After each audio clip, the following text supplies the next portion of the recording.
Models, Dyes and Refractories. First half. From Introduction to Dental Materials by Richard van Noort, 4th edition, pages 169 to 174. Materials that are derived from gypsum are used in a variety of dental applications. They include models and dyes, impression materials, molds, and refractory investments. A model is a replica of the fitting surfaces of the oral cavity. It is part from an impression of the oral anatomy and is then used to construct an appliance, such as a full or a partial denture.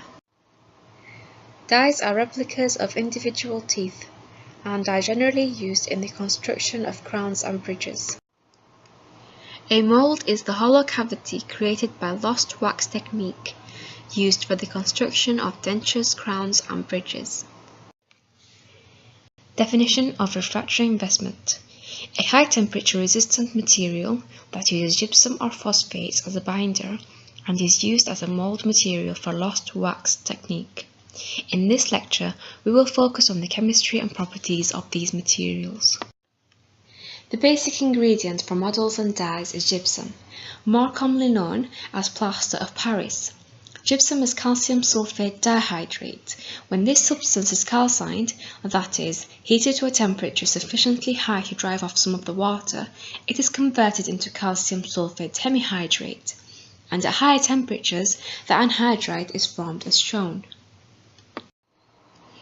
The production of calcium sulfate hemihydrate can be undertaken in one of three ways: producing versions of gypsum with different properties and hence different applications. These are plaster, dental stone, and densite. It should be noted that the three versions are chemically identical, differing only in form and structural detail. Calcium sulfate dihydrate is heated in an open vessel. Water is driven off. The dihydrate is converted into hemihydrate, known as calcined calcium sulfate or beta hemihydrate. The resultant material consists of large irregular porous particles, and these particles do not pack together very tightly. The powder needs to be mixed with a large amount of water to obtain a mix satisfactory for dental use, as much of the water is absorbed into the pores between the particles. The usual mix is 50 ml of water to 100 grams of powder. Plaster is used as a general-purpose material, mainly for bases and models, as it is cheap and easy to use and shape. The setting expansion is not of great importance for these applications. A similar composition is used for plaster impression material and for gypsum-bonded refractory investments, although for these applications, the working and setting times and the setting expansion are carefully controlled by the incorporation of various additives.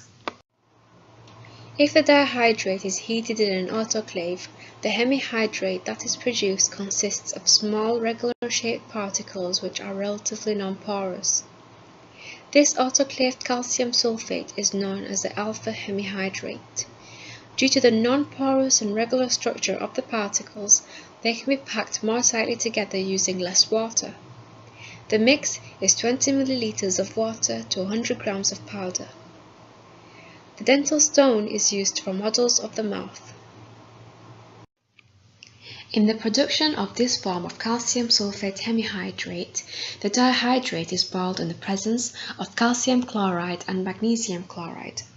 These two chlorides act as deflocculants, helping to separate the individual particles that would otherwise tend to agglomerate. The hemihydrate particles that are produced are yet more compact and smoother than those of the dental stone. The densite is mixed in the ratio of 100 grams of powder to 20 ml of water. Denser improved stone is used for individual tooth models called dyes. The latter are used for the shaping of wax patterns from which castings are produced. Plaster is used as general-purpose material mainly for bases and models, as it is cheap and easy to use and shape. A similar composition is used for plaster impression material. The dental stone is used for models of the mouth. Densite is used for individual tooth models called dyes. Heating the hydrate to drive off some of the water produces a substance which is effectively dehydrated. As a consequence of this, the hemihydrate is able to react with water and revert back to calcium sulfate dihydrate as follows. First, some calcium sulfate hemihydrate dissolves in the water. 2. The dissolved calcium sulfate hemihydrate reacts with the water and forms calcium sulfate dihydrate. Third, the solubility of calcium sulfate dihydrate is very low, and a supersaturated solution is formed. Fourth, this supersaturated solution is unstable and calcium sulfate dihydrate precipitates out as stable crystals. 5. As the stable calcium sulfate dihydrate crystals precipitate out of the solution, more calcium sulfate hemihydrate is dissolved, and this continues until all the hemihydrate has dissolved. The material must be mixed and poured before it reaches the end of its working time. The working times vary from product to product and are chosen to suit the particular application. For impression plaster, the working time is only 2 to 3 minutes, whereas it approaches 8 minutes for gypsum-bonded refractory investment. Hence, for an impression plaster, the setting time is typically 2 to 3 minutes, whereas the setting time can vary from 20 to 40 minutes for gypsum-bonded refractory investments. The model materials have working times similar to those of impression plaster, but their setting times are somewhat longer. For plaster, the setting time is 5 to 10 minutes, while for stone, it can be up to 20 minutes. The handling characteristics are controlled by the inclusion of various additives. Additives which speed up the setting process are gypsum, smaller than 20%, potassium sulfate, and sodium chloride, smaller than 20%. These act as nucleating sites for the growth of dihydrate crystals. Those that slow down the setting rate are sodium chloride above 20%, potassium citrate, and borax, which interfere with dihydrate crystal formation. The manipulation of the powdered liquid system will also affect the setting characteristics. The operator can change the powder to liquid ratio, and by adding more water, the setting time is extended, because it takes longer for the solution to become saturated and thus for the dihydrate crystals to begin to precipitate out. Increasing the spatulation time will result in a reduction of the setting time, as it has the effect of breaking up the crystals as they form, hence increasing the number of sites for crystallization. Longer spatulation times will tend to reduce the setting time and increase the setting expansion. An increase in temperature has only a minimal effect, since the increased rate of dissolution of the hemihydrate is offset by the higher solubility of the calcium sulfate dihydrates in the water. On setting, the crystals that are formed are spherulitic in appearance, not unlike snowflakes. These crystals impinge on one another as they grow, and try to push each other apart. The result of this action is that there is a dimensional expansion on setting. The material in fact does shrink, in the sense that its molar volume is less by 7.1% volume. However, large empty spaces form between the crystals, leading to a high porosity. It is this that accounts for the observed dimensional expansion of 0.6% volume. This ability to expand on setting is a very important feature of this material, and it is the factor that makes it so useful for a large number of dental applications.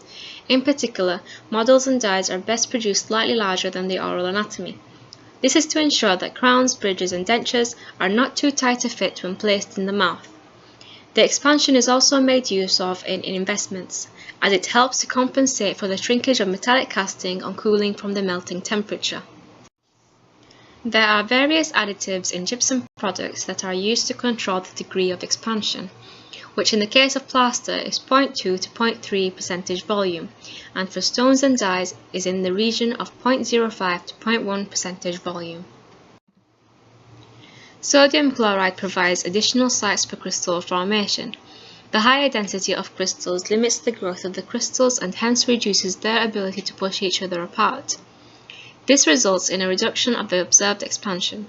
The increased number of sites for nucleation of the dihydrate crystals has the effect of increasing the rate of setting of the material. The hemihydrate also dissolves more rapidly, which again increases the rate of reaction.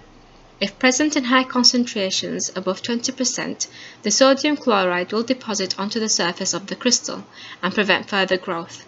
This reduces the reaction rate rather than increasing it. Potassium sulfate reacts with the water and calcium sulfate hemihydrate to produce syngenite. This compound crystallizes very rapidly and encourages the growth of more crystals. This has the effect of reducing the overall expansion and accelerating the setting reaction. When present as a 2% solution in water, it will reduce the setting time from approximately 10 minutes to 4 minutes. The addition of a small amount of calcium sulfate dihydrate will provide additional sites for nucleation and act as an accelerator. It will reduce both the working and the setting times. The addition of borax is important because it counteracts the increased rate of setting due to the inclusion of the additives. It is a retarder of the setting process. The addition of borax leads to the formation of calcium tetraborate, which deposits on dihydrate crystals and prevents further growth. Potassium citrate acts as a retarder and is sometimes added in addition to borax. Thus, by carefully regulating the amount of the additives, gypsum-based products can be produced with the correct degree of expansion and the correct working and setting times appropriate for various applications. The setting expansion can be increased substantially by immersing the material in water whilst it is setting. When it is in air, the surface tension of the free water tends to draw the crystals together, and this limits the ability of the crystals to grow. However, when the crystals are immersed in water, they can grow more freely, resulting in a greater degree of expansion. This process is called hygroscopic expansion and is sometimes used with gypsum-bonded refractory investments for the casting of alloys that have a high coefficient of thermal expansion or a high contraction on solidification. Properties of gypsum products: dimensional stability, compressive strength, tensile strength, hardness and abrasion resistance, and detail reproduction. Dimensional stability. Once the material has set, there is little or no dimensional change. The storage stability is excellent, although the material is slightly soluble in water. For this reason, washing the surface with hot water should be avoided. Compressive strength. The compressive strength is affected considerably by the powder-to-liquid ratio that is used. The reduction in the amount of water that is required to produce an acceptable mix gives a significant improvement in the compressive strength. The use of an excessive amount of water has the advantage that a smooth mix, which can be readily poured, is obtained. The air that is incorporated during the mixing process is more readily removed from such a mix for stone andesite by vibration, but the compressive strength after setting will be inferior. On the other hand, using less water than is recommended results in a thick mix from which incorporated air is more difficult to remove, leading to an increased porosity and a significantly reduced strength.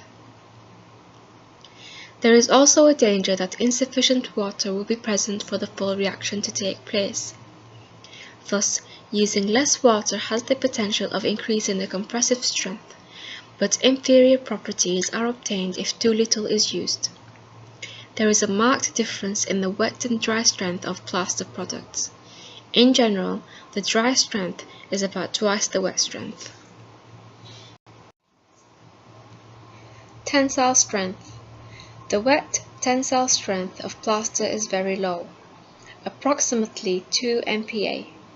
This is due to the porosity and brittle nature of the material, which has the disadvantage that teeth and margins on the model can be easily damaged if handled roughly.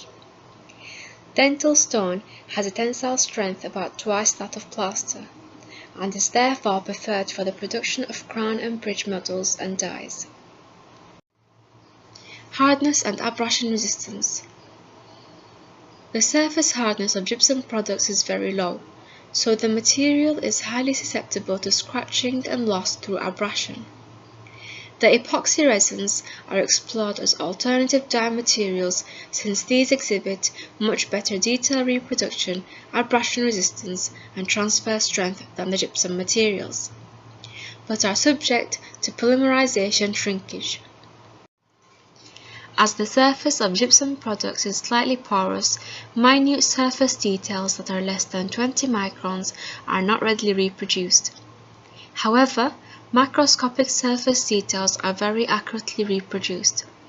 Although air bubbles trapped between the plaster and the impression, for example, can contribute to the loss of surface details. When a mold is being waxed up for casting, the dye has to be kept moist. Since the gypsum is, to some degree, soluble in water, some surface loss of material will occur and therefore repeated drying and wetting should be avoided. This table lists the advantages and disadvantages of plaster for model making. Advantages include dimensionally accurate and stable, cheap, and gives a good color contrast. Disadvantages: there is a low tensile strength and brittle, poor abrasion resistance, poor surface detail, and poor wetting of rubber impression materials.